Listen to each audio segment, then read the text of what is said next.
I own 300 rental properties and I collect about $325,000 every single month in rent on paper. In this video, I'm going to go over the 7 major expenses that I have in my rental portfolio. Now, the good news for you is they're the same expenses you would have on your very first property. So if you're wanting to figure out if you're going to cash flow before you buy a rental property, this video is for you. And at the end of this video, you will know how much I'm supposed to cash flow on paper at the end of every single month owning about $50 million worth of real estate. If you like this style of video, make sure to hit that like button so I'll make more of it.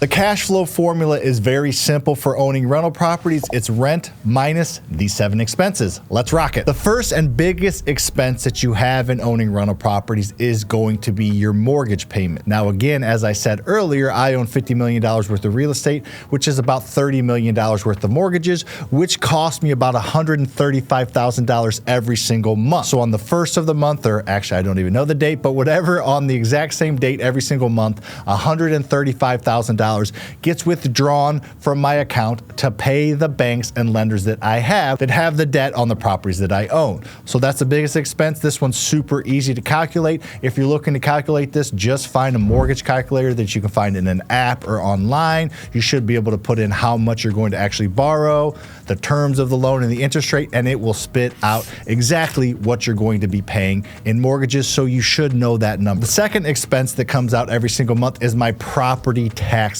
expense. Now, you pay this at the end of every single year, but you need to make sure to account for it every single month. You don't want to get to the end of the year and have to pay a bigger property tax check than you have money left in the account. So you make sure to account for this every single month. We set aside about $35,000 every single month so we can write a check or wire the money and have it already in the account, knowing that it's going to come out. And again, this is something that you can know. You can look at the tax records, you can look on the county website and see how much the actual property tax will be. Now, it does go up every couple years, but it shouldn't go up that substantially. So you should, again, be able to see how much you're going to pay in taxes, divide that by 12 and set that aside every single month. The third expense is your insurance expense. You own rental properties, so you're going to have to pay insurance on those rental properties. You can't even get a loan unless you have insurance. So it is 100% necessary. A quick little tip in the descriptions, I'm actually partnering with a national insurance company that can give you quotes on your insurance for your rental properties and your fix and flips. They can give you great insurance for super, super cheap prices.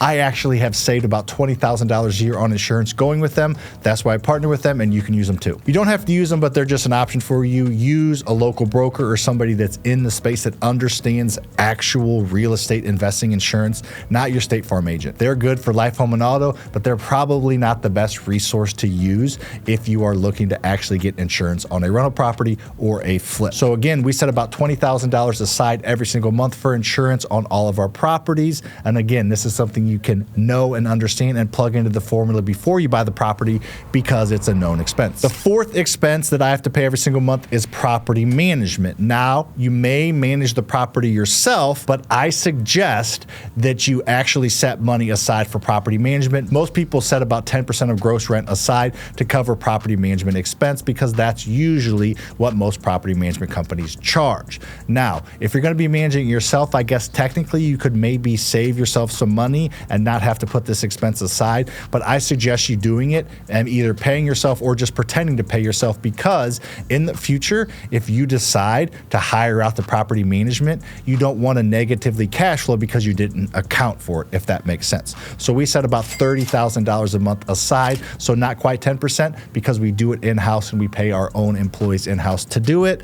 So again, it's something that you should know. Go with 10% of gross rent when you're calculating your numbers. Now, it can maybe be less than that, but that's a good safe number to go by. The next expense is maintenance, and this is keeping up the properties and doing what you're supposed to do on the lease to maintain the property. We set about $30,000 aside for this. This kind of depends on the type of property you're buying, how aged it is, how much rehabs you've done to it. However, I would suggest setting aside at least $100 per door a month. You're not going to use that every single month. This is a slush fund. You should hopefully not spend any money on your property after the tenant moves in for several months, but then maybe a water heater goes out and it costs you $800. If you had set money aside, it would just come out of that. So this is something that you really need to account for.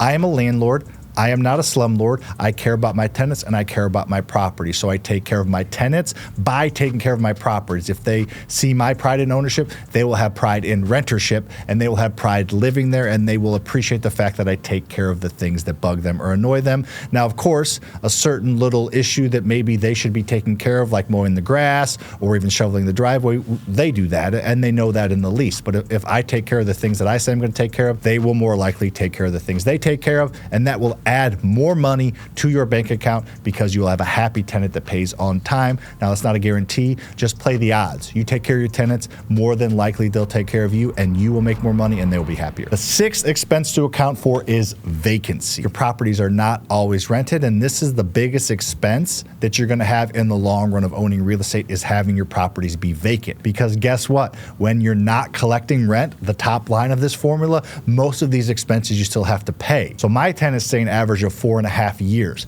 That allows me to cash flow pretty well. And even that being said, I set aside the $20,000 a month for vacancy for when the tenants do move out. And they don't move out a ton, but when they do, you have to repair some things. You're not, again, collecting rent, usually for 2 or 3 months maybe, while another tenant gets approved and their lease is up and they get backfilled and fill in. So there will be, hopefully every few years, a few months where you're not collecting rent, but you still have expenses. So make sure to set money aside. And vacancy is 5% is what usually most people set aside. So you want to be 95% occupied, 5% vacant. So set 5% of your gross rent aside and keep it in a separate account or that account, and don't touch it until the property is vacant. And the last expense is something that I did honestly not account for in a majority of my portfolio, and it's kind of biting me in the butt right now, and that is CapEx. Now, I utilize the BRRRRS method, which is buying real estate and fixing it up and having a tenant move into a freshly rehabbed property, so there's not much maintenance. But now that my rental portfolio is getting up there in age, 7, 8, 9, 10 years old, even the properties I freshly rehabbed might need some bigger ticket items when the tenant moves out that vacancy just doesn't cover. So this is something I did not set aside for, so be careful with that. Set aside money for CapEx. We do about $10,000 a month. I think it's different for each person, each scenario, and each type of property, but I would at least start to set a few percent aside for that for when the tenants do move out. And after all these expenses are paid, we collect on paper about $45,000 in rent every single month, net, net, net. Now, some months it's a little bit more, a lot of months it's a lot bit less because, again, didn't always account for that CapEx and things just happen, and you usually don't collect 100% of rent. Now, that's a pretty good size number in my opinion, but a lot of people think for owning $50 million in real estate, you know, collecting $45,000 in rent at the end of every month, or maybe even $30,000 if there's more expensive, isn't enough for them for owning that much real estate, or maybe it's just less than they would think. However, I would encourage you and them to think a little bigger picture. I own $50 million worth of real estate using none of my own money. I honestly don't care about the cash flow. I get more than that in tax benefits every single month. I get more than that in property growth, and I get more than that in debt pay down. So it's more about the holistic approach to owning real estate. If I want cash in my pocket now, I'm going to flip and wholesale. But I understand that wealth is built through owning assets over a period of time, not flipping them quickly. And in order to buy assets how I do, using none of my own money or little of my own money, I have to do that by buying them with leverage and creatively financing them to where there's just not a ton of cash flow. It's kind of what gets set aside. So let me know in the comments if you think that's a little bit of money or a lot of bit of money. If you want to learn how to utilize the BRRRRS method to buy real estate using little to none of your own money, check out this video over here. I go through the entire process. See you on the next one.